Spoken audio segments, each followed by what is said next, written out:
Season 2 of 𝐬𝐿𝐵 and Ember is sponsored by 𝐬𝐮𝐬𝐫𝐿𝐵 Creative. Hi, my name is T. Walker. This is 𝐬𝐿𝐵 and Ember. Let's go. I always transform into myself. Sometimes stillness good for your health. Spread your wings, crack out of that shell. I appreciate you coming by. For sure. Very excited to talk to you. I say that before every episode is becoming a thing, but I really mean it. For sure. Because I got a lot of things that I want to ask you because I don't really know you very well. Yeah. But every time I see you, you just come with energy. Mm-hmm. There's a very T. Walker energy that just like is 100% you and original and grounded. And I want to kind of get into that and see what that's like. So to get us started, if you want, we know you're T. Walker. If you want to just like tell us a little bit about yourself and what you do. Yeah, so I'm T. Walker. I'm a hip hop artist, poet, gallery curator, educator, agriculturalist. I'm a creative all around. My thing is creativity, and I find it in everything. If somebody had to ask me what it is I do, I simply create. Now, I might create a lot of different things, but that's what I do. I'm a creator. Okay. Yeah, right on. And I will second that because as we've went through the Artistic Elements experience together, one of the things that we had to finish the whole residency was like doing an artistic exhibit. Mm-hmm. I had never done one before. And the night that I came in to set up, everyone else was setting up, and it was like, bam, there's T. Walker, like right on the wall, and you like had your stuff all set up and ready to go. But there was a lot behind it, a lot of thought I could tell that went into it. Yeah. I think the best place to start with, because I was just listening to it, you just released a new album. I did. Can you tell us a little bit about that? Because I have some thoughts about it that I think is fantastic, but I want to hear. For sure. Yeah, this is your chance. Go ahead and plug it, whatever it is. Tell us what you want to tell us about it. So it's called I Always Transform Into Myself. And the meaning behind that, everything I am, everything that I'm becoming, I've always been. It's just a matter of like, what am I doing on my journey? Am I staying diligent to my journey? Am I being intuitive? Am I being consistent? Am I staying creative? Am I being obedient to, what God is, pushing me towards and fully moving in that? Am I executing on my ideas as they come? Am I taking the opportunity to learn? Is this thing for me? Is it not for me? Do I go further in this? Do I push harder? Do I pull back? All of that comes from movement, but also knowing when to pull back at the same time. And that comes with a lot of transformation because it comes with, I can do this thing. Yeah. I am great at this. Okay, I need to work on this a little bit. Okay, I need to fall back off of that. And in some cases, that can be traumatic to some people. For instance, when I was an athlete coming up, I just knew I was going to the NBA. But having to make the transition of realizing like, all right, that's not my thing. It was a process, but it also freed me up to be even more of what I was to become because I stopped chasing that thing and opened myself up to other things.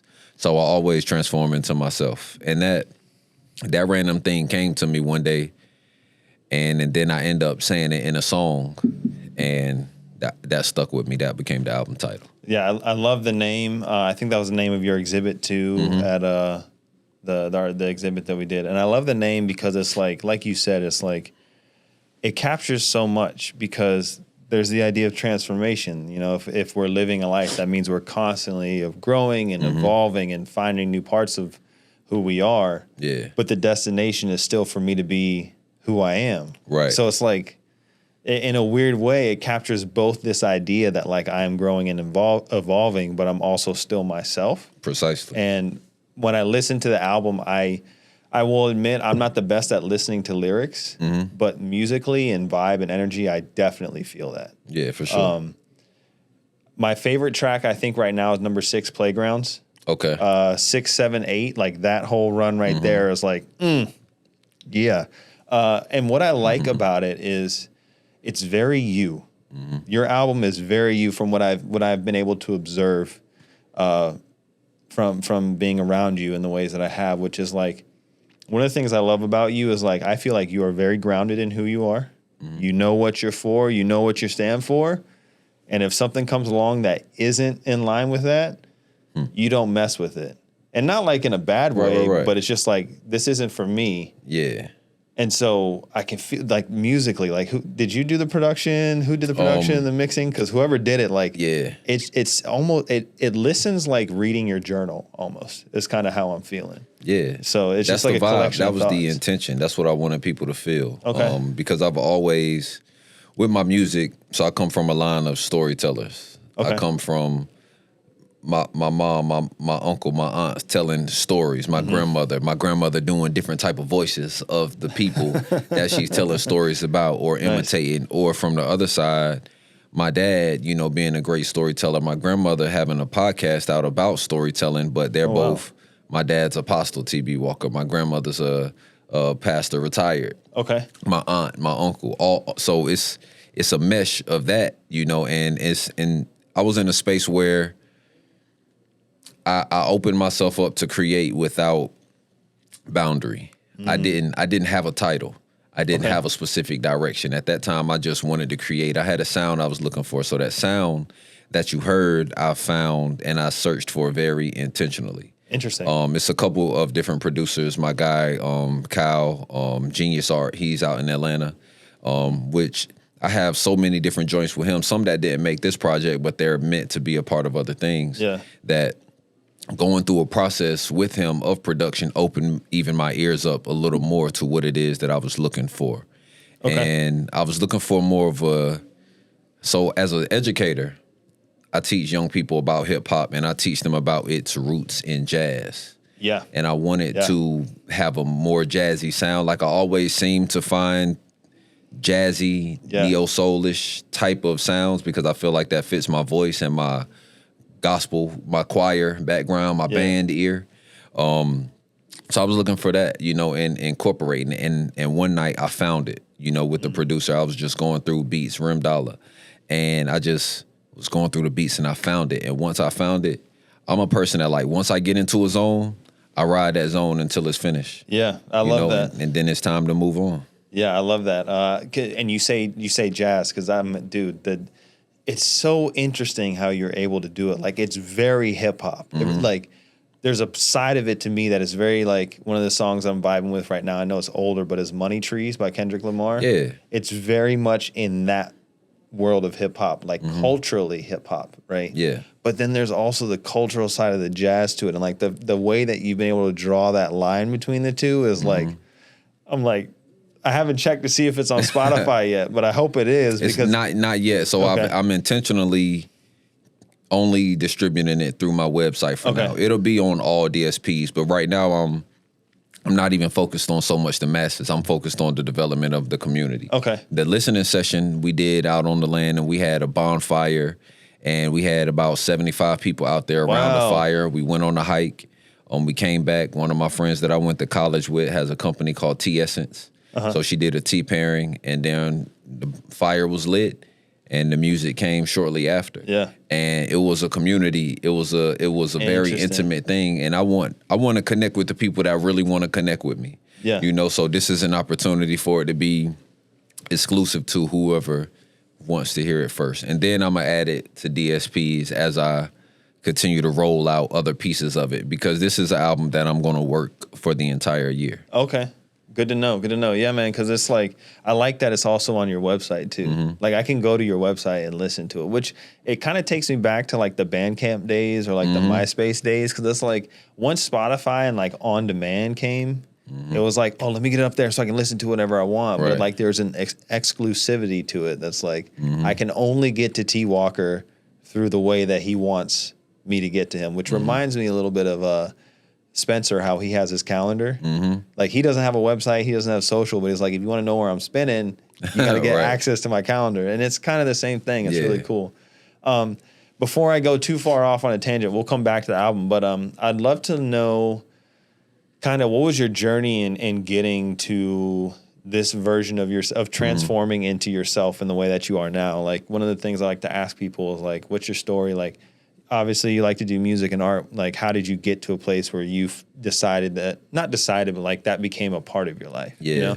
I'm talking about music and art specifically. Sure. Just like however, like whatever your creative endeavor is, like what was your story in getting to that point?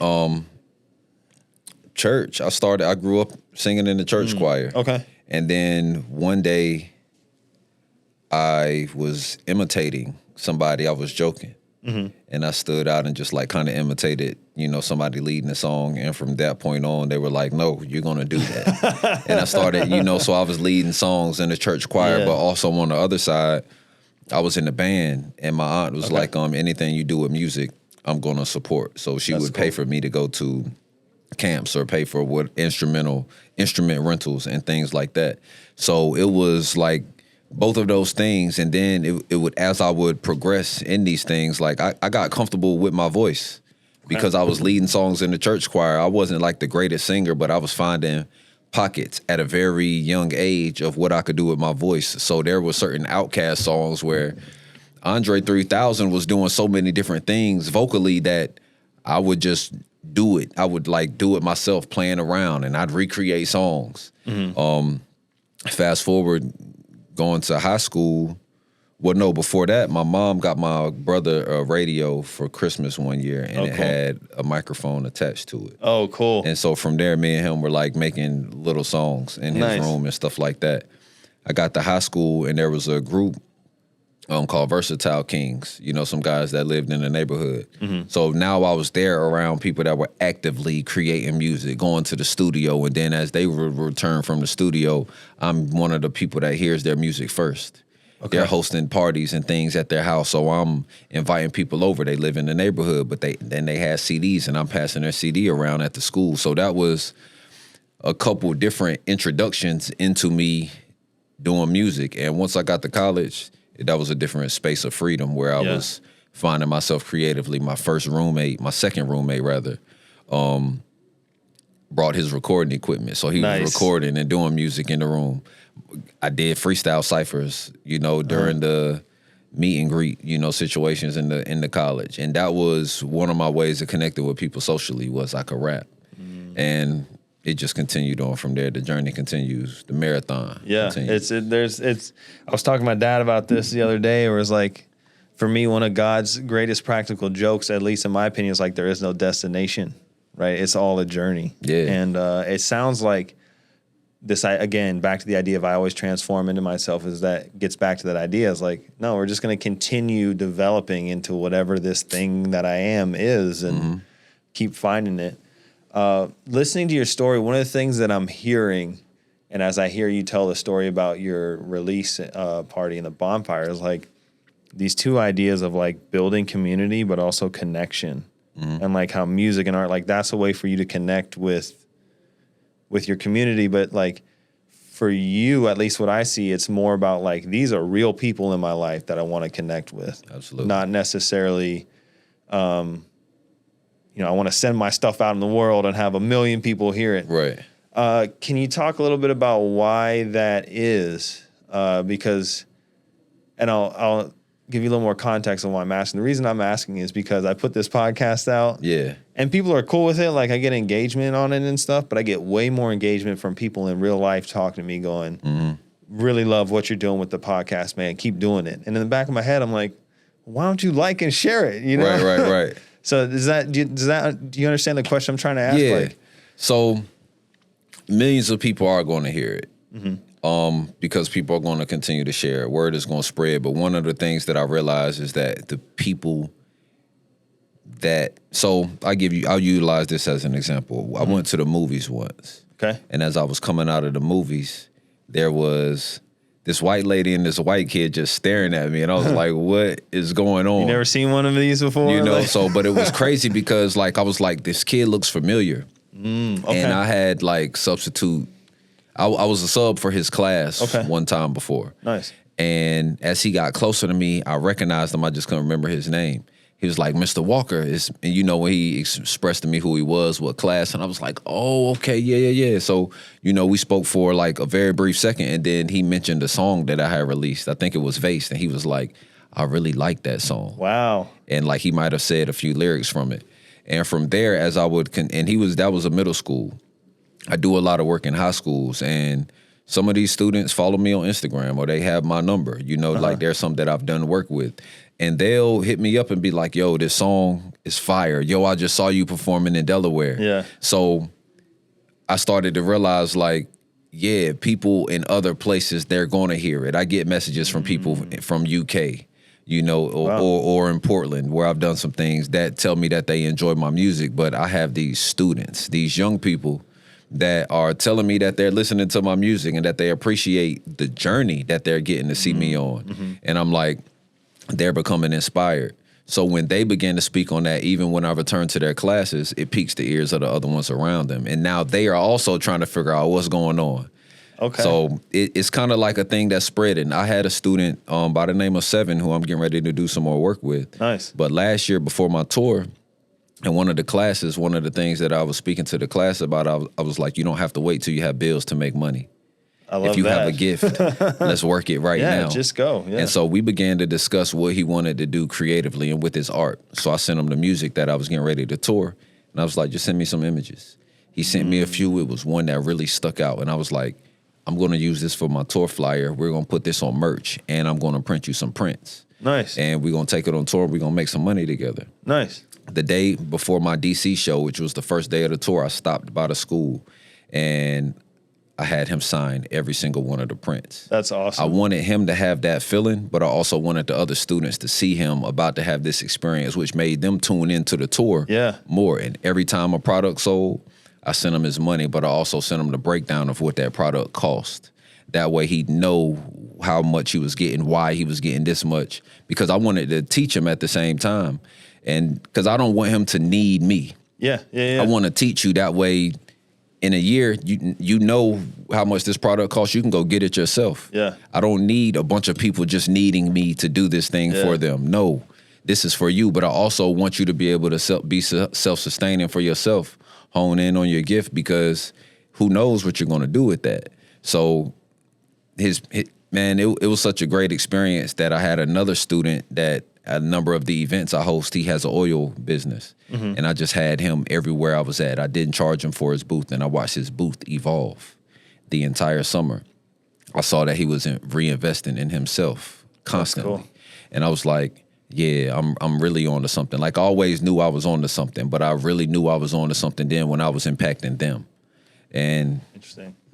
Keeping the marathon running. Yeah. It sounds like this idea of like empowerment through education, which is like, especially with these two kids that you're able to show them it's possible. For sure. You know, because I know for me, like, speaking to 20-year-old Jerald, like, there was a part of me that just needed to know it could be done. Yeah. But then once I knew that it could be done, it's like, all right, well, let's just go do it. Now, that doesn't mean there's not going to be hard times. Right. There's going to be times where, like, last night I was looking at jobs, like, because I'm having trouble making ends meet at the moment. But at the same time, there's that thought in the back of my head where it's like, but for me, getting a job is not believing in what it is that I'm doing, you know? And so with these kids, it's like, because I used to be involved with the youth at my church too. And like, sometimes they just need someone who's a little bit farther down the path to say, hey, you can do it, and believe in them. And I think it's really cool that you've been able to do that, because it shows that, like, that again, this idea of community is like, this is who I actually want to influence, because these are the people who are in my real life. These are the people I'm going to see every day. Right. Like the stranger on the internet who's liking and sharing my stuff, like, thank you. But I have to see this person face to face every day. And I think there's a different connection there, but also like a different responsibility there, because it's like, this is actually a real relationship that could affect my life. Yeah, absolutely. Yeah. So, what was I going to ask you? Oh man, I lost it. You said something and I was like, oh, I want to go there. I guess we'll go back to the album then, and I'm sure it'll come back to me. For sure. We did a panel a couple days ago, last Thursday. And you said something about your creative process. I was like, I need to ask him about that when we get on the show. You said that when it hits, it's like, you said that's what it was. Because I deal with the same thing. You struggle with having a community because when inspiration hits, you're like, I'm not going to wait. I'm just going to go do it. Can you talk a little bit about what that's like? Like when the inspiration comes and it's time to go, you know? Yeah, and it's interesting because people be like, so when's a good time to help? When can we come volunteer? And I'm like, I'm I'm always doing something, Yeah. but it's hard to, like, I'll be in motion and be like, dang, if it was some other people here, this thing could speed up. But something that I heard somebody say, I listen, like, when I'm not listening to my own music, like, sometimes I get in the car and there's jazz playing, because A&T has a radio station, and then, like, it's talk radio. And I heard a guy yesterday say this, and it was so confirming in relation to, you know, the question you're asking me. He said, you aren't a good leader until the people that want to follow recognize that you good doing it by yourself. You're comfortable doing it by yourself. Yeah. You know, because if you're not comfortable doing it by yourself, if you can't even figure that out, how are you going to lead these other people? Yeah. How are you going to even tell people, all right, I'm inspired. This is what needs to be done, when you can't even figure it out yourself. And I looked at that and was like, that's what this process has been. Okay. Because I'll be in the forest and I'll be like, you know what, I'm going to build a teepee today. And like, I can't just call people and be like, you know, like, yo, I need help with this teepee. Yeah. I'm going to do it myself. I have my own recording equipment. So, I mean, I have access to the compound at any time, but I have recording equipment at home. So sometimes it's times where I've gotten my daughter in the bed and then I'll just go straight to the living room because I've got an idea. One of those songs on the album, and I speak about the artistic elements, you know, in it. We were running behind, and I was waiting, you know, for us to get ready to go, and I was getting tired of waiting, and I just loaded up the Pro Tools and just got some verses off real quick because I got inspired, you know. I couldn't call an engineer. I couldn't be like, yo, is the compound open? When that inspiration hits. Sometimes it hits. I got to pick up a paintbrush right then. I've got to build something right then. And then that leaves space for, all right, I've started this thing that I couldn't finish in these 24 hours. I need help with this. And then I can get help on the other side of it. That's a really, really, I find that really interesting because you probably have this. I have voice memos on my phone of just beats or me singing into my phone or like patting on something or playing a quick guitar line. I'm curious for you because it seems like you're able to do it. For me, the issue is that it stays in as a voice note. It doesn't get out of the phone and become a thing, become a song. Do you struggle with that at all? Have you found a way to work through that? And if so, what's that like for you? The voice memo thing is very much a struggle. And it sucks because I'll lose a phone and I'll lose I was going to do a whole album of voice memos because I have like freestyles that I just would freestyle, just like I'm going to come back to that. Yeah. Or jam sessions that I record when I'm, you know, with the band and I'm like, I'm going to come back to that. And I'll every once in a while find one and then use it on something. But it never makes it to the studio to a higher level of production. And which for me is cool because, I like things in their raw sense, you know. Now, things that I jot in a notepad are more likely to make it somewhere than my voice memos. My voice memos are almost like this lost planet. Yeah. You know, it's things have been sent there and I don't even know who's there, what resources they have, you know, if they good. But the notepad, I access that all the time. If I have a moment where there's writer's block, I can go into my notes and find a random bar that I'll just jot it down one day because I'll be driving. I get the most inspiration and it's one of the most dangerous times, but I'll be driving and then I'm like, and I got to jot in my notes. You got to do it right then, And Yeah, interesting. Yeah, when you talk about voice memos being a lost planet, I 100% agree and understand because it's like there's a whole world that lives in there. Yeah. And to a point where I don't even know what's in there anymore. Who's there? You know, and it's more about like the voice memo thing at least because when it hits for me is like in the morning where it's like my mind is awake but my body is still asleep and I'm like hearing it and I'm like I should really get up and put this one down because this is nice, you know. For sure. But yeah, and to this idea of working with other people though it's like, and this idea of doing it alone is like I have a setup at home too. So it's like I have everything I need here and it's like there's no one else around when it's like, oh man, I'm going. Like I'm because you get in flow and it's like, okay, I'm working now. And it's like I can't call someone and be like, hey, come over to my house and do this thing with me, because by the time you get here, I'll probably be finished. Yeah. You know? Or I'll be on to the next thing. Or on to the not next even thing. on that same thing I called you here for. Exactly. So yeah, I feel that. I understand that. I want to, we're jumping around. I understand I'm jumping around because it's been a day for me. But I want to go back to the album. I'm curious, like, I think I asked you this, but I'm not sure if I did. Like, was there ever a point where you're like, okay, I'm doing my next project and it's going to be this? Or was it just like something that was kind of always developing and then you're like, oh, I got a nice collection of music here. Let's package it and put it out? That project started with 2 other names. So originally around this time last year, well, no, around June, I started recording what became this project. Okay. And I had just come off of a tour, you know, so at that time I was preparing for a festival that we had coming up, but I was still like inspired. So I was just getting off whatever was inspiring. And I'm a Leo. I wanted to create an album called Leo Soul. I had been wanting to do that for a while. And I had 3 other artists I wanted to do it with. And so that's when I began looking for those jazzy, neo soul, hip hop, you know, meshed sounds. And when I found them, it was a matter of like 21 days, I recorded 15 songs. Wow. And I was Holy like, cow. okay, I'm about to put this project out in August of last year is when I was planning on it.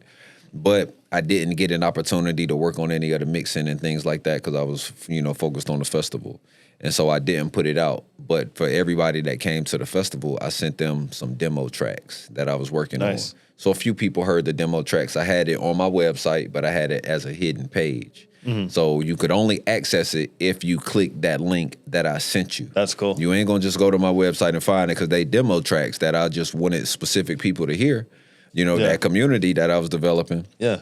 And then I told him, I said, these tracks will change every once in a while. I'll delete a track, I'll add a track. I'll delete a track, I'll add a track. Cool. And eventually this thing's going to explode and it'll never exist. So listen to it while you can. That's really cool. And I ended up naming it 888 because I released it on August 8th of last year. Okay. Or put that invisible link out at that time. And then I eventually took it off. And then I sat on it for a while. And I just kept, every once in a while, I'd find, 𝐾𝐨 has this exercise that he does called the 7-minute drill. So I tried that a few times. I was like, you know what, I'm gonna see what comes out when I write a song in 7 minutes. And it's always been the case where like the greatest things that come out of me come like that. Once I get in the flow and it just comes like that, and next thing I knew, I have recorded about 15 to 20 more songs. Holy cow. And but that was over the course of like between November to like February. So I guess what, 2 months? Yeah, still though, 2-3 I mean, months.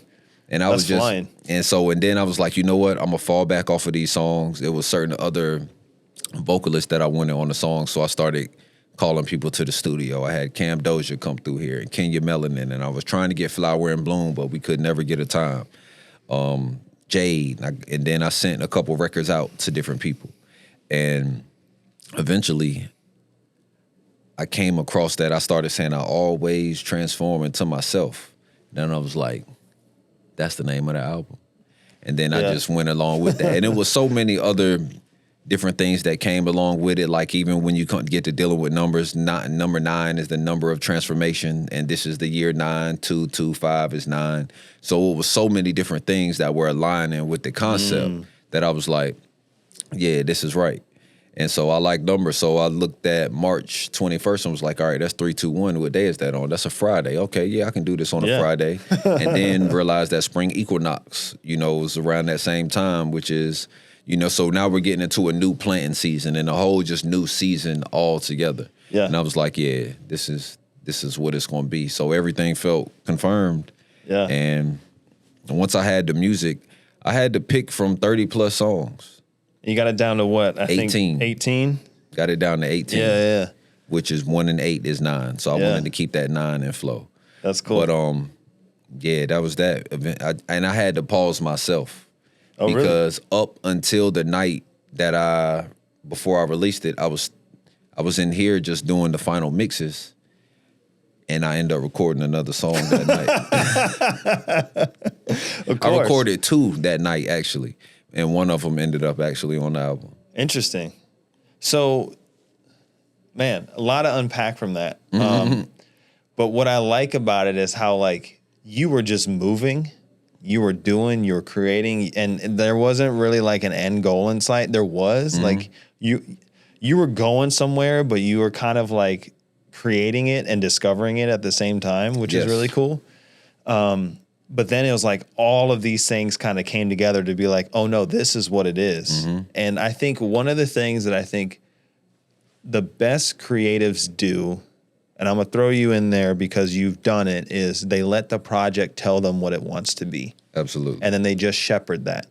I'm just here to make this thing whatever it is that it's supposed to be. And the minute I start trying to imprint my own ego or my own whatever onto it, it falls apart. It stops. And the reason I say that is, like, I wanted to ask you, how did you know it was finished? How did you know it was done? It was time to put it out in the world. But you've answered that question with a fantastic story. And it reminds me of when I did my first like 3 EPs that I put out.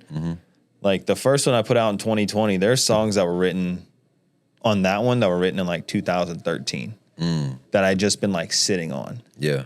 And then I re-recorded them. Like the idea had already formed. I'd already played with it, but it was like I wasn't ready to be the shepherd for it. But then when I was like, oh no, it's time. There you go. Like it's out, you know? But the next thing I wanted to ask you, because you're like, well, I was going to do this and then I recorded another song. And then like I was going to do this, but I ended up recording more songs. Like it seems like you're very, I would guess, that you have a very clear understanding of what your creative process is. Is that a fair statement? And if so, what is it? So even in stating my creative process the other day, it's constantly evolving itself, as I do, because before I could just sit there and write. And now, because there's so many different things I am, from a dad to a creative to an educator, time itself has become a little different. Yeah. So when I find those pockets, which is why like those things that come to me like that, I usually like those very great moments. But now, like I have a bonfire, you know, that I do every third Saturday. But for me, I was burning stuff this morning and yesterday, you know, and in the garden and all of those different things. And so my inspiration lately has just been coming from, or my process has been coming from, doing all of these things, preparing the land, preparing for festivals, conversations, working with these young people, because these are all the things I pour into the music.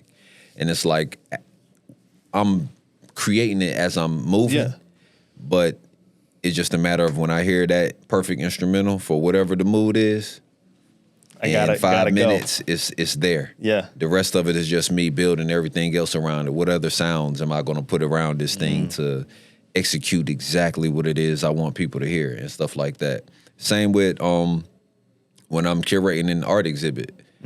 I don't really have a layout. Like I know some people will have a sheet of paper and the layout of the gallery, and for me it's a matter of like, maybe that's too organized. I don't know what it is. I haven't found that structured, creative way of doing things. So I've got to get in there and I got to stand in the middle of the gallery for a while and do circles and just look around and then be like, all right, this is going to go here, that's going to go there, and then piece it from there. The process for me is evolution, and that end result is I love cutting grass because you can see the instant results. Yeah, this is the total opposite because you got to do it along the way.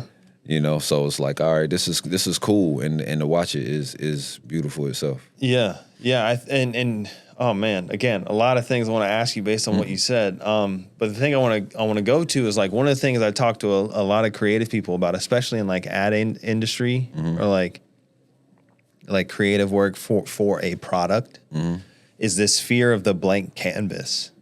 I got to write this ad copy, or I got to write this script, and it's like you open up the Word document and there's a white sheet of paper, right? Yeah. But what I'm hearing from you is, and please correct me if I'm wrong, that doesn't scare you. You're not afraid of that. Nah. Because even the way you talked about doing your exhibit, like going in and just like feeling the space and like understand, like being open to whatever it is that it's going to be, like that's a very, very probably comforting place to be. Yeah. What is that like? Like when it's blank canvas and you're like, I got to, again, like when you did your exhibit, what was that like? Where it was like, I got to put something up. What do I want to put up? You know, I'll have ideas. They always form in a whole nother way. I like the challenge of just being able to make something happen and get something done. You know, it's one of the ways, like I've always, like when I was like going for jobs, the interview process was always so cool and interesting to me because like I watch people like prepare for interviews and I'm like, I don't know how to prepare for an interview because like the things that they're gonna ask me, I'm just, whatever questions they got for me, I'm gonna be there for, and we gonna go from there. So it's almost like I like to even challenge myself in that sense, you know, and be like, I executed that. I'd be like, I appreciate you guys so much for giving me this gift of being able to get active like this because it's a beautiful thing, you know. So even in this, now there are some things, like I said, if it don't flow, I gotta think about it too much. I have to take myself totally out of it. Like people will send me songs, and if I really love the song, I can instantly have that verse for you in 15 minutes, you know, or less, depending on what I got to do to make it happen. And then there's other cases where if I have to think about it too much, I have to like step back from it, and then I'll come back to it. So when I have things that don't just flow through me creatively instantly, I have to step back, unless I'm like on a time limit, you know, and then I'll just, you know, go with the flow of that and utilize that as my challenge of like, all right, I only got a week to come up with this thing. Yeah. You know, so what am I going to come up with? And eventually, or 2 days, and or 2 days, cases, you know, and then you got to make it happen. But I enjoy the challenge of that altogether. I'm a person that I love a challenge. I don't mind a challenge. I love to think. I love to like figure it out. And it's one of the things that I love watching about my daughter as I'm watching her learn to like critically think and break things down. And I'm like, yes. Go ahead, young lady. You're going to figure it out, you know, no matter what. Are you ever afraid of failing? Does that ever cross your mind? Yeah. Honestly, not much recently. Okay. You know, like maybe in a larger sense of like, all right, maybe my production or the progress isn't happening as fast as I would like for it to. And in some senses that can feel like a fail. But then I find myself surrendering back to the flow. Like, nah, I got this, you know? Like I've been given this ability to make it happen. So it's gonna happen, and it's meant to happen. So long as I keep it pushing, long as I make it happen, long as I'm obedient to, this is the gift you were given, you better use it. This is, you've been trained to figure this thing out. Yeah. Figure it out. The moment you give up and surrender, that's the failure. And so, in a sense, I don't ever fail because I don't ever give up on it altogether. I love that. There's like a relentlessness to like continue doing what it is that you're doing, but it's also like you're willing to be humble enough to. I love how you said it. Surrender to the flow, because at a certain point, I can do everything that I can, and it still may not be enough. But have I done what I was supposed to? Did I do my part? Did I move the needle? Yes. Then, as Satara said on her episode, what is for me, and it will find me as long as I'm doing what it is that I'm supposed to be doing. Absolutely. And it's just like, especially this period in my career that I'm in right now, where like Monday was a year since I quit my job to do my own thing. And it was like, oh man, like look at all these things we did in a year. Look at all these wins and losses. And then like 2 days later, I'm like, oh man, this sucks. Like, what am I doing? Like, what? But it's like the idea of, but Jerald, you're doing what you're supposed to be doing. Yeah. This is the journey. This is what you wanted. Yeah. This is what you signed up for, you know? And I love how you said like, I never fail because you're always just doing what it is that you're supposed to be doing. I love that. Sorry, you were going to say. No, I was going to ask you a question. Sure, go ahead. What, in this past year, what has been your most transformative experience? Wow, that is a good ass question. Most transformative experience. Hey guys, real quick, wanted to take a beat and thank our sponsor for season 2, 𝐬𝐮𝐾 Creative. They stepped up in a huge way in supporting me and the podcast and making sure that the voices of the creative community in North Carolina can be seen and heard. 𝐬𝐮𝐾 is a full-service creative agency built for one thing, impact. And not just the flashy stuff, but real impact. The kind that moves people, grows brands, and turns ideas into work that actually works. So whether you have a business problem that you need to solve, or a brand in need of some love, or just want to make something cool, like a podcast, they're the crew to call. You can find them at 𝐬𝐮KidCreative.com and tell them 𝐬𝐿 and Ember sent you. They'll treat you right. I think the whole thing has been a transformative experience because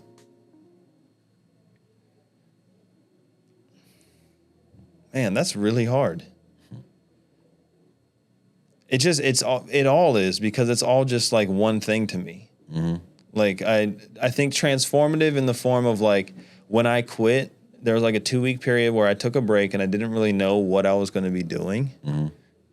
But I loved being in that place of like the unknown before whatever the next thing is. Yeah. And now it's like I know what it is that I'm supposed to be doing. Mm-hmm. Like my job, not my job, but like what's clear for me is like I need to figure out, I know what the problem is I solved. Now I need to find out who I solved that for. Who's my community? Mm-hmm. Who are the people that I'm trying to pour into and trying to build with and uplift? So the transformative part is like just that day to day, like showing up every day in the face of ambiguity and the unknown and like putting in my best effort, not knowing what tomorrow's going to bring. Right. Because what I left was very much the opposite of that, which was like, hey, here's this thing we're going to need to be doing 6 months from now. Right. We're preparing for that now. Mm-hmm. And my life now is very much not that. Yeah. It's very much like again, I always transform into myself. You're helping me realize that there is no destination. It's just the transformative experience is just like learning how to live in the journey part of it. Mm-hmm. And not be trying to get somewhere, but just be focused on doing what the right things are. And it's a little unsettling for me because I'm very much like I know I'm done when I've done XYZ person, but there is no end because I'm constantly evolving. So I hope I answered your question. I don't know if I did. You definitely answered the question, and it's interesting because when we put addresses into the GPS, they give us a route. Yep. And whatever route they feel like is convenient for us. Yep. And sometimes there's a much more scenic route. And I feel like right now you're on a scenic route. Yeah, that's a good way of saying it. You are seeing so many other different things. There's other ways to get to whatever this destination is, on a journey versus the GPS lets you know in 0.3 miles you're going to make a left. Yeah. And then there's going to be a stop sign. And it's almost like you know exactly how everything is going to go. And some people need it exactly that way. Some people have it and realize that, okay, I can have fun on this scenic route as well. That's the transformation. Yeah, I think that's a good way of saying it. It's like you helped me remind me of something that I was thinking about earlier this week.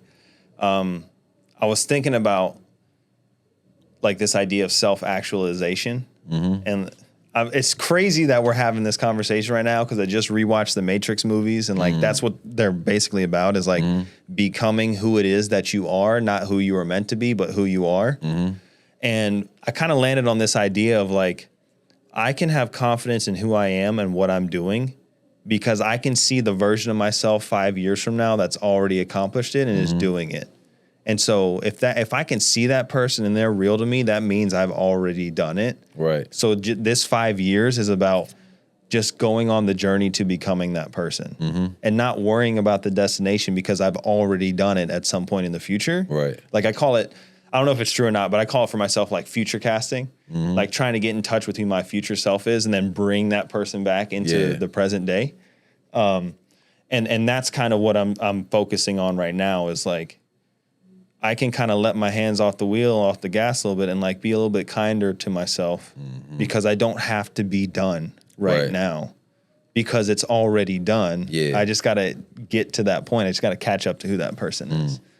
That's real. I think it was 19 Keys one time that said something about in the same way that people look into the past, why not just look into the future? Something similar to that. That isn't how he said it, but it was something about like, so now I'm looking into the year 2037 when I'm la la la la, whatever the case may be. Yeah. So yeah, future casting, I like that as well. Yeah. And it's like, because I'm 34, so 5 years from now I'll be staring at 40. Mm-hmm. And it's like, but I think about 24-year-old Jerald would think I am the coolest person in the world because of what I'm doing. You're like, wait a second, like you have your own video production company and you like don't have a job, but you like get to do this, but then like you also have a podcast and you've also released like 3 EPs. Like, and 24-year-old me, like those are all the things that I would have wanted to be. So it's like, and it's a really weird moment that I'm in my life right now where it's like, and on one hand, I'm looking at my past going, oh, wow, like I made that person really proud. But then also looking to the future going, that person's going to make me really proud. It's a weird place to be in and a weird headspace to be in, but it's like having this conversation has helped me realize that that's actually where I am right now. So like I can relax a little bit. I dig that. You know? I dig that. So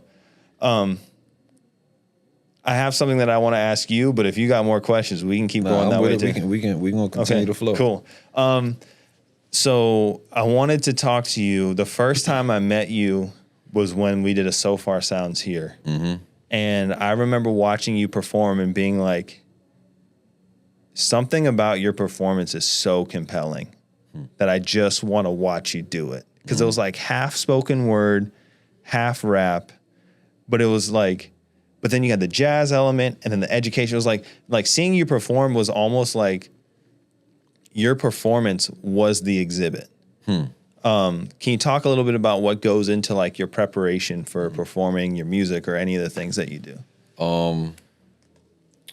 There's 5 P's. Proper preparation prevents poor performance. Yeah. And I love that. so for a show, specifically a So Far show,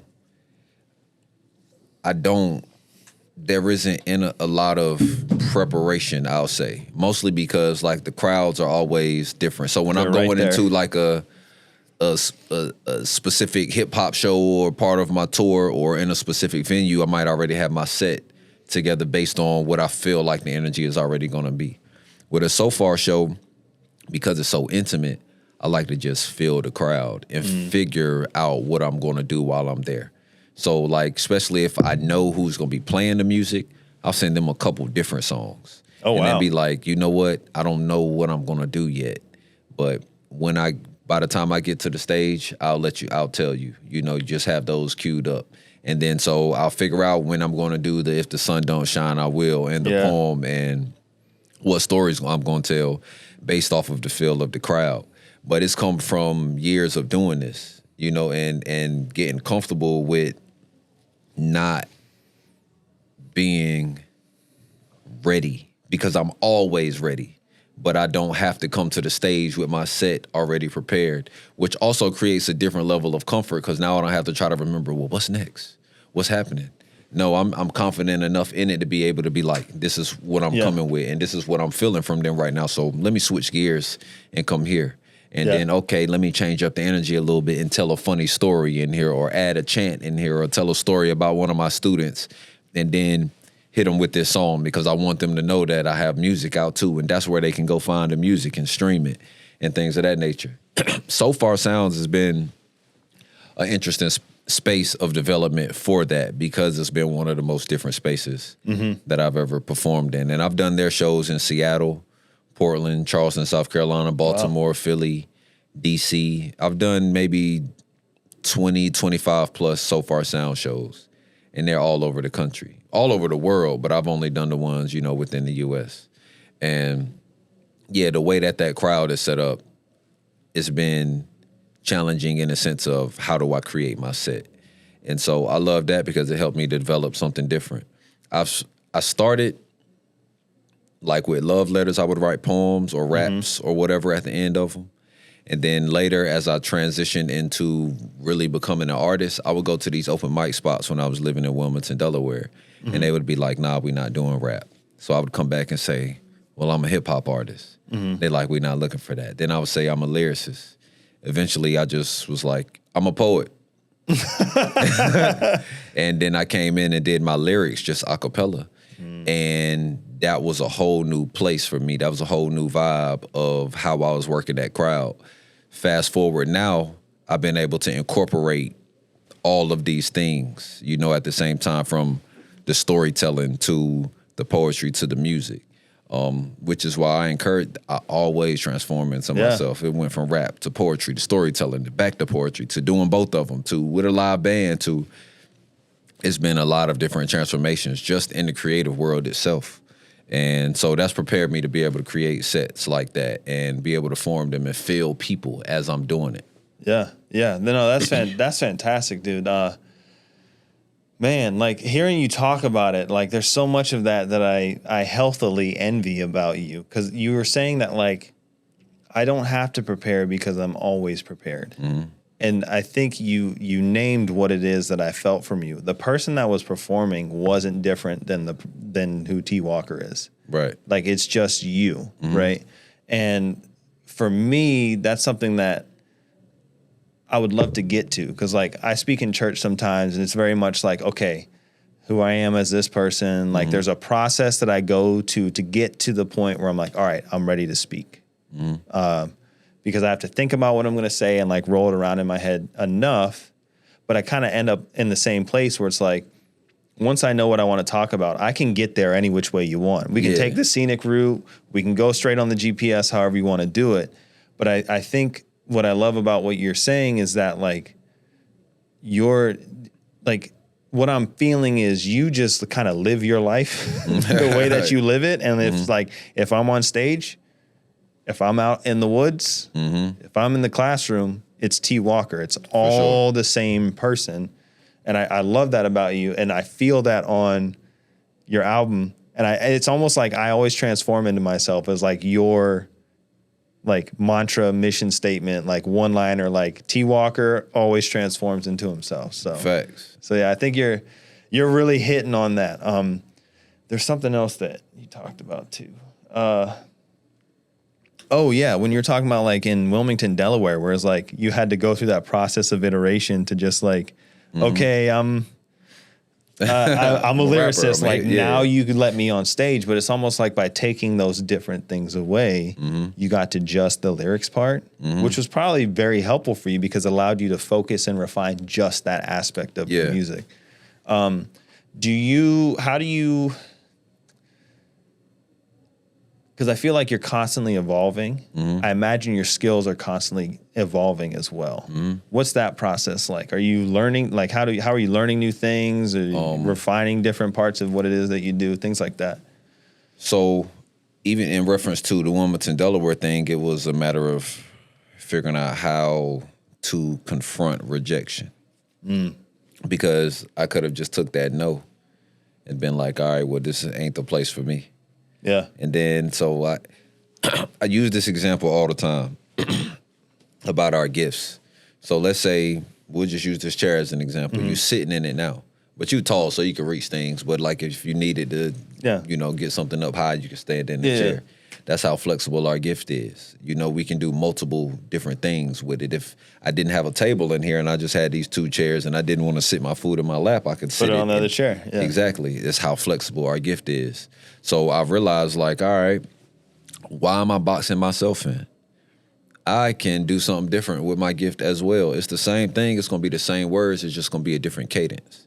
You know, so with that, it was a process of how do I handle, the rejection? And then, what was the original question? I don't even remember. But just like, how do you refine your skills, things like that over time? I'm always like having conversations with myself.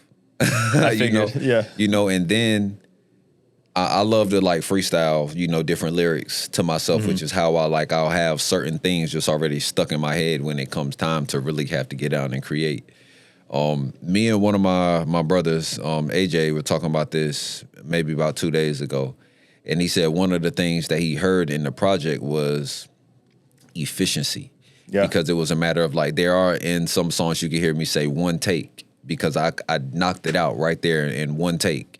And it was like, that's a matter of like training and honing in on your skills enough to be able to get right at the mic and get it the way that you want it on that first take.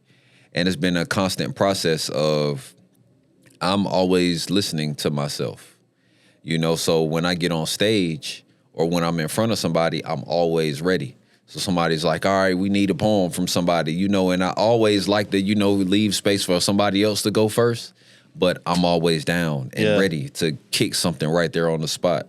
Whether it's a poem that I've said 1,000 times, I'll go ahead and kick that off before I get, you know, to the other things. But there's going to be always a bullet in the chamber. Yeah. You know, it's always there. I made up all these different jingles for the water company, and a lot of times on the spot, you know, where I'm like, live alkaline water, the best hydration in the nation. And then it evolved into live alkaline water, the best hydration in the nation. Black-owned water from black-owned land. You might as well get it from the black man. And then it evolved into live alkaline water, the best hydration in the nation. Black-owned water from black-owned land. You might as well get it from the black man or woman, depending on who you see. Right now, you got me.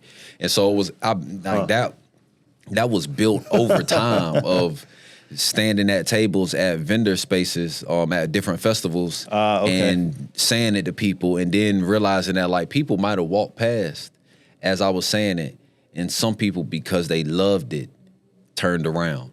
And so then I would add something else to it, and then I would add something else to it. It was constant. So it all becomes a flow. So the ability for me to be able to just rattle that off like that came from repetition. So I'm always encouraging people, like, if this thing that you love to do, get very fluent in it. Yeah. You know what I mean? Like, make it second nature. That way, like, you can do it right off spot. If somebody's like, hey, who knows how to change oil? I do. Yeah. You know, when you can raise your hand and go right there and get it, and that might be a job opportunity, that might be just a good deed that you did for another, whatever the case may be. But get efficient by being in tune with yourself. I love everything about that, because you've helped me realize something that I like. Because the thing I love about you that I don't understand, that I'm trying to understand more for myself, you are unafraid of the moment. I love the moment. You love the moment. Not even unafraid, you love the moment, but it's because you know who you are. And so when the moment comes, you're like, I can add who I am to this moment. This is another opportunity for me to add myself to something, because I love myself and what I am and what I can bring. And hearing you talk about get to a point where it's second nature. While you were talking about that, it made me think about, like, you know, I've been doing photography and filmmaking for like 10 years now.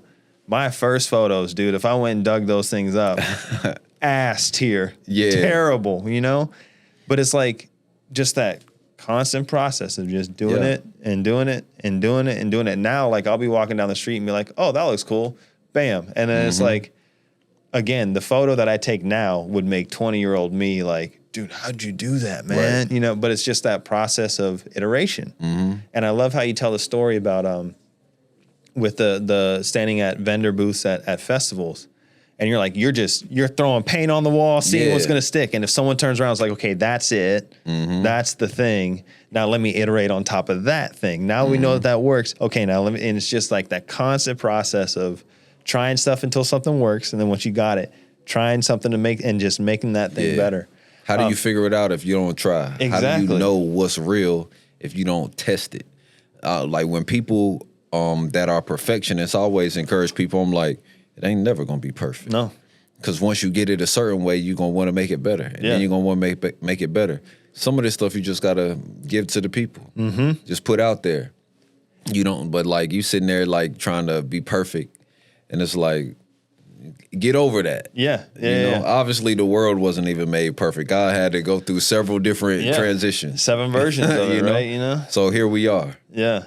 And I love that you're saying that, because one of the things that I'm struggling with right now is, like, I have to be the business owner. I have to put myself out there. So like, a lot of what I'm doing right now is like making organic content on LinkedIn and posting it out there, and like being like, I told my wife this. I said, the hardest part about me learning drums last year was you hearing me suck and being okay with that. But I wasn't able to really enjoy it until I got over that. And once I got over that, it was like, I'm going to suck. I'm going to be bad. Like, I haven't done this in 10, 15 years, so whatever. And then one day she was like, I can't even hear you playing when you're playing anyway. So it's like, so not only am I worried about someone's opinion, she doesn't care and she can't hear me, you know? So it's like all these things exist in my head that I'm worried about. And it's almost like what you're saying is like, you're letting that stop you from transforming into yourself, you know? So fear is the biggest hindrance of that. Now, like fear is good in some cases, you know, because, you know, it requires us to think and recognize like, oh, that is a copperhead snake. You know, I'm scared of that. I shouldn't go close to that. But then in some cases, it also keeps you from, well, what is that actually? And what is it? So because there are the ones that went and explored the venom of that, you know, snake. So it's almost like it just depends on where it fits for you in your pocket, you know.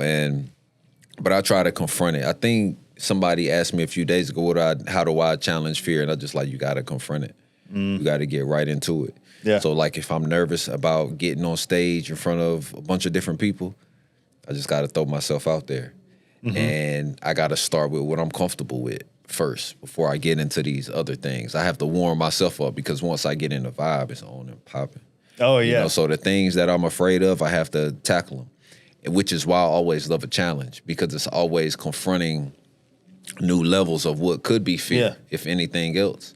When I started curating festivals, it was like, all right, I have to have a budget for this and for that. And I like booking different people. I like to pay artists, this, and that. So it's like, all right, how do I figure this thing out? But I had to go head first into figuring it out. And I'm still figuring it out, you know, but each level is a process of figuring out something new, you know, so it's all transformation. Yeah. That reminds me of, I used to play in a band like 10 years ago.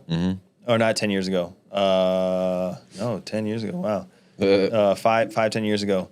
And like, I was the lead guitarist, but like kind of on stage, like a little bit more of a reserved personality. And one of the things that I would do to help with my stage fright is before we went on, I would just go stand on the stage and look at the crowd and just like stand there and look at them and be like, you're here to see me. I'm here to be seen by you. Yeah. Let's just get this out of the way for me in the back of my head and then move on. I'm glad you brought up festivals because that's something I want to talk to you about. Because like in addition to the music, you also do the festival thing. You also you have your own water brand. Like, is that correct? Like, tell us a little about those other things that you do, like the festivals and the water. So, all right, I'll start with the water because it leads into the festival. The water, so pandemic happened. I was in the middle of a sold out tour. Oh, wow. Me and my brother, you know, we have a nonprofit organization, Soul Society, Support Opportunity, Unity, Leadership. We are celebrating 10 years this year. Nice, congrats. And I appreciate that. And we had a program at Dudley High School that we were doing at that time. Things were flowing. Pandemic hits, all of that is done. Good night. And we had been having conversations about finding farmland and learning how to be self-sustaining. But we did not know, we weren't even thinking about water. We found a place.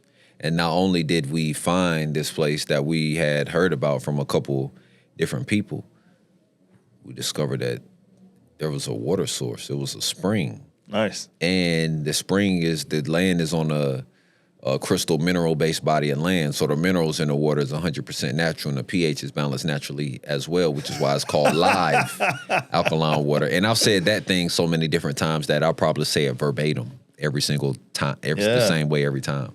But so we were like, wow. So, and it was called live alkaline water. So we like, wow, live from a living source. So we began pushing this water. During the pandemic, people were buying up everything out of the stores. Yeah. You could have had thousands, millions of dollars, but if you would have went to the store and they didn't have water, you couldn't buy it. We had water. So we were able to create a source of income, you know, that way. And then create it for other people because we created distributors in other places. And that itself was such a beautiful experience. But being out there on the land and like just learning the land and figuring out like the space and becoming more in tune with nature, because I've always been an outdoors person. My grandfather was a hunter, and all these different things. So I love animals. So I was already in tune, but just being out there. And there was a tiny home that was developed into a restaurant. And there was a plan for a grand opening, and it was requested of me to host a grand opening, like to do something carnival like. And I was like, what if I do a festival? And so I put the information out there, and I end up having 40 vendors and people coming from New Mexico and Ohio and all over the place for the very first one. And I was like, oh shit, okay, I got something here. Yeah. And I hadn't even planned on doing it a second year, but people were like, are you doing the Alkaline Festival again? And I was like, yes. yeah, we're doing it. You know, so I brought it back for a second year. We brought it back for a second year. And it was such a beautiful experience that I was like, and then there was this phrase of we outside. And I was like, yeah, but y'all going outside to go inside. You know, so I was like, I want to see if we going to be outside. So instead of doing it one day, I extended it to 2 days to where we could do an overnight camping experience. And then extended it to 3 days, you know, to where it would be 3 days and 2 nights of live music, yoga, meditation, camping, bonfire, food trucks, vendors, and more. And this would be 5 years of us doing it in August. Wow. And congrats. It's been such a beautiful experience because people have come from we had people come from the UK last year. We had people come from Cali last year that won tickets on TikTok that end up reconnecting with somebody that they hadn't seen for years. And I'm like, here at the Alkaline Festival? Like, how in the world did that happen? You know, but it's been such a great space of just getting people outside and enjoying music and being out in the elements for a few days, being disconnected from the world for a few days, because it's not a situation where, like, now you can be on your Instagram and Twitter and all that if you want to, but it's really one of those experiences where, like, your phone can die. Because there's nowhere to charge it unless you're going to do it in the car. Well, people bring in their portable chargers and this and that. They prepare for that camping-wise, but you won't need it. Yeah. Everything you need is here, at least for this weekend. If you forgot something, it's a vendor that probably has it. You can't go hungry. It was 4 food trucks and a restaurant going. If you need space, you can go out in those woods. We built showers. We had bathrooms there. So what else did you need? We had, if you wanted to do some yoga, do it yourself, or we have a yoga segment coming up. We have a guided meditation. We have a band. We have music.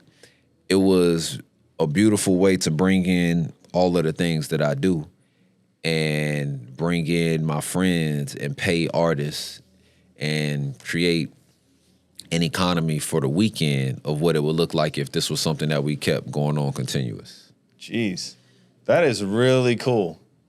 That is really cool. Listening to your story, I'm trying to figure out how to ask this question. I feel like you finding the water is a perfect example of what intrigues me so much about you. Where you just, like, in a weird way, like, you're so grounded in who you are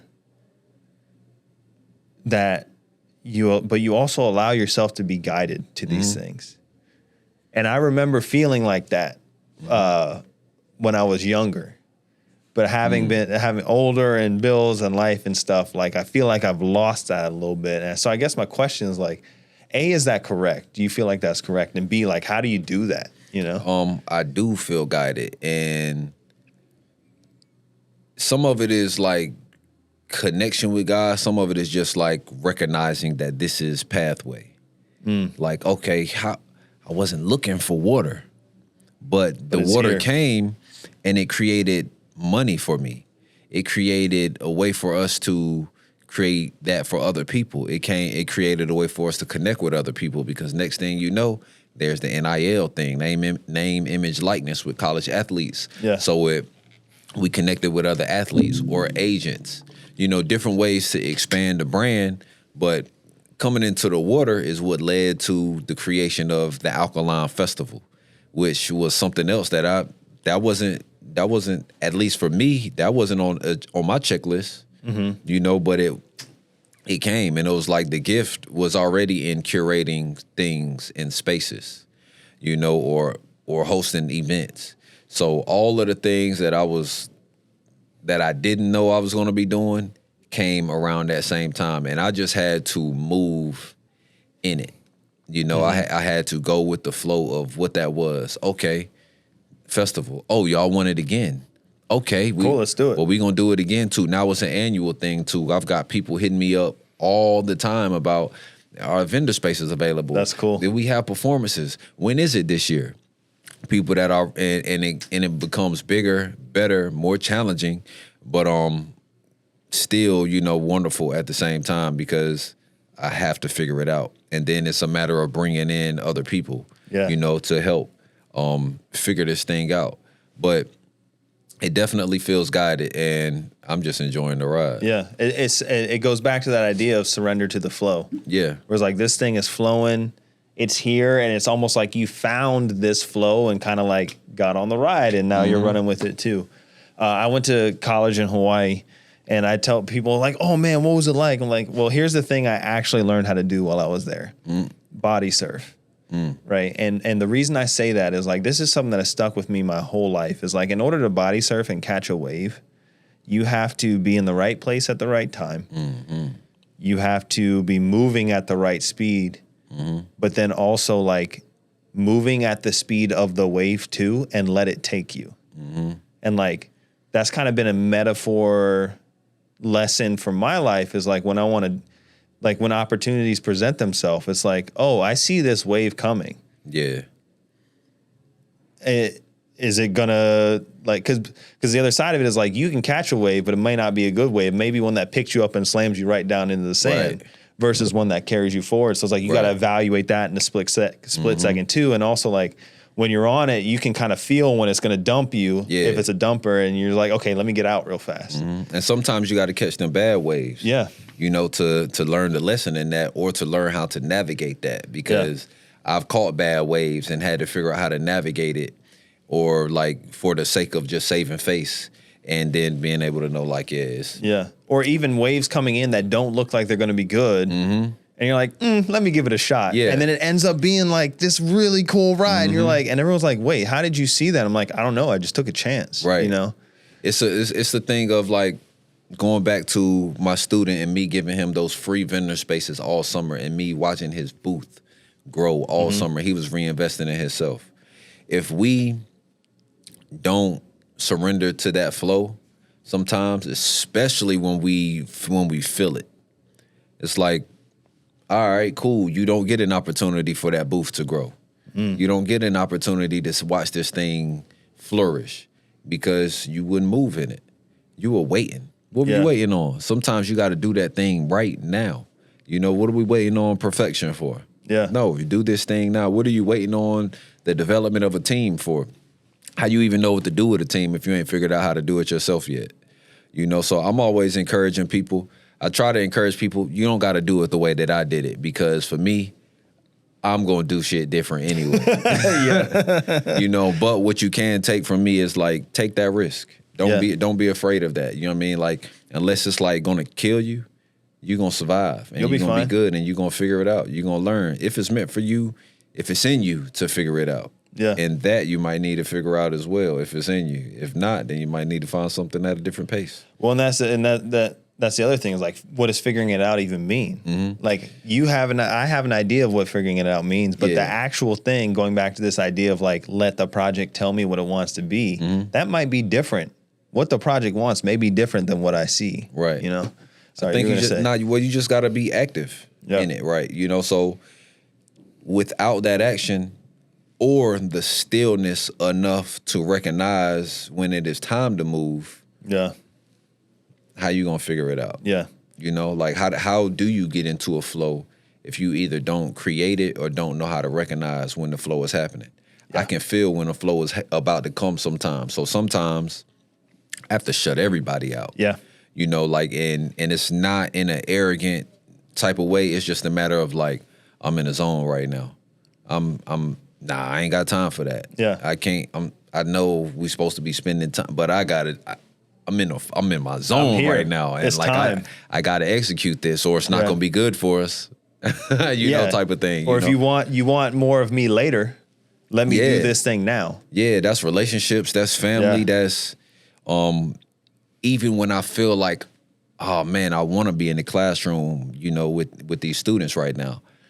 I might be led to, nah, you ain't in the classroom right now. You need to be out here building these garden boxes. You need to be out here planting stuff. It's that season. You need to be getting some things prepared. Nah, you don't need to be out there right now. You need to be at the computer making sure you getting these songs together. Nah, I just sent some songs to you. You should have. Are they done yet? If you didn't download them lyrics, that that I just dropped down on you, and you don't record that song, it might be different. You know. So and I'm learning still when to surrender and when to pull back, because as human as we are, it's also like sometimes a matter of like, but I don't know if that's. And you like, what Yeah. And sometimes we battle with not knowing, which is also the thing, but it's a matter of like, once you're more efficient and consistent with this thing, you really do know. Yeah. And to that point about, like real quick, it's funny you say this because I was working on something today and I was like, do I need to invest in this thing for me? And I was like, I don't know. Like, but then, like, the more I thought about it, the more I'm hearing you say it, I was like, no, I know. Yeah. And, like, I'm remembering that part of myself, that inner voice that's like, you know when the moment is, Jerald. Absolutely. You know when it is that what you need to do. But when I say I don't know, I'm like, I'm not sure. That's me. That's fear. That's me saying I don't know if it's going to work out. But I'm thinking about all the other times I felt that voice, and they always worked out. It wasn't what I thought it would be. Perfect example, when I first started my freelance career, I was working at a camera rental house, and one of my friends came in. He had some lenses for sale. And this was right when I was thinking about leaving that job to go freelance for the first time.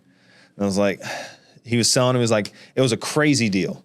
Like basically a 2-for-1 deal on some lenses that I was like, man, like, and they were good ones too. Yeah. And it was like, but I don't know, like, am I going to freelance? And I was like, you know what? Like, let me blow all the savings that I have right now, which at the time was $700 because I was like young and still figuring it out. I'll do it. And I was like, oh yeah, and I'll make a return on investment. Like, I don't know exactly how much I like made on those lenses as a rental item, but I do know that I used them on everything that I worked on for the next 2 years. And I always go back to that story, and I'm glad that we talked because you're helping me remember that story. That like, in that moment, I knew that I needed to do this, even though it was scary, but it ended up being something that I needed. Yeah. And it's like, you just gotta, it's scary. Yeah. But that doesn't mean it's not right. So. It's a lot of things to discover in those dark places. You know, fear being a dark place. It's a lot of things to discover in that. And sometimes you just gotta lean right into it. Yep. And it's like, oh, okay, I didn't know I could discover this thing about myself. You use those for 2 years. Yeah. Yeah. And who knows what that did for you, in those 2 years. But you leaned right into it. Yeah. And I'm sad because I sold them at a point where I needed to, I was in a transition period, and I was like, oh, I'm going to go work in-house for a while. I'm not freelancing, so I won't need them. Yeah. But now that I'm back out here freelancing, I'm like, damn, I really wish I kept them. I mean, they did what they needed to do for the time, and even when you sold them, they did what they needed to do. That's true. So everything essentially worked kinetically. That's a good point. Like throughout their whole process, they served their purpose, whatever moment we were in. That's a really good point. And when we can look at things like that, like when we can really shift our perspective to be able to recognize how much things are actually working together, such as that, for an example, it helps us to find that flow. Yeah. Find the flow. Surrender to the flow. That's what a little bit of a therapeutic business owner session for me right now. For sure. But, we're at like an hour, 20 minutes. Okay. I've asked you a ton of questions. You've asked me one. One of the things I like to do towards the end when I'm wrapping up is like kind of kick it to you. Is there anything that you want to ask me? Anything that you're curious about? Yeah. As an exchange, So what are you looking to get from what it is you're doing right now, as far as the podcast, as far as what you're doing with cameras? What exactly are you looking to, not what you're looking to give to the world, what are you looking to gain from it? What am I looking to gain from it? That's another good question because I don't really know. This all started with the idea that like I just love doing it. I did not expect to love doing this podcast as much as I do. And the more I do it, the more I'm like, man, if I could just do this, there's a lot of things I would give to just do this. And people have told me that like, yeah, I don't like seeing you do this show is like, yeah, why wouldn't Jerald be doing that? Yeah. In terms of what I want to get, I'm gonna just say it. I want to build a 6-figure media company. I want to build a 7-figure media company. And, but I want to do that because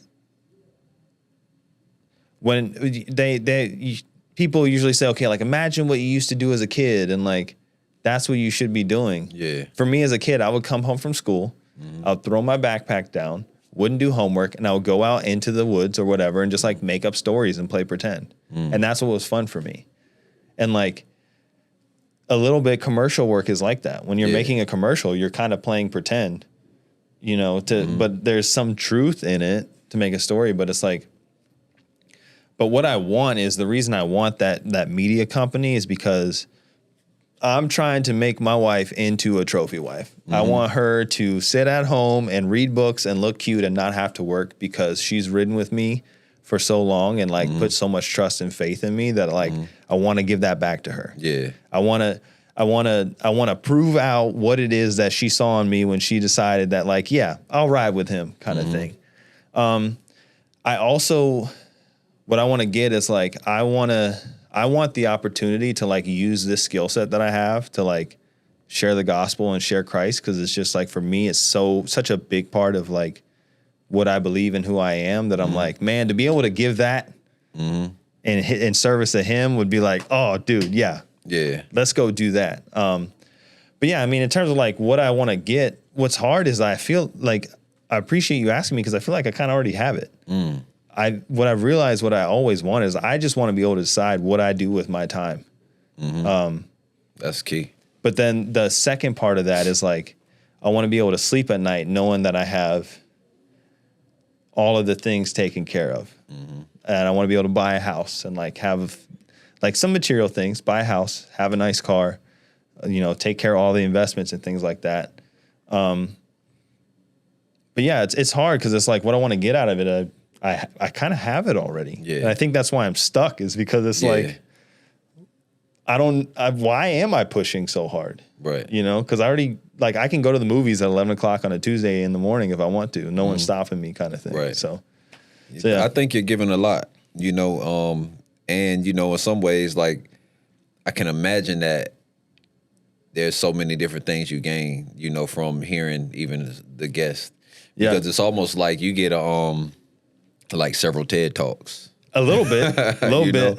You know, some different classroom lectures. Like, I can see even some of these things being transcribed into like a book of some sort.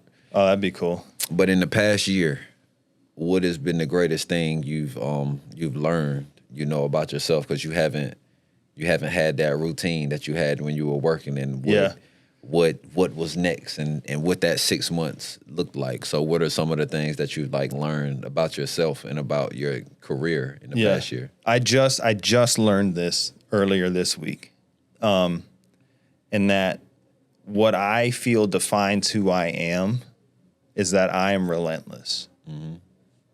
And what I mean by that is I'm going to make, I said it to myself in the mirror, Jerald, I'm going to make a lot of fucking mistakes.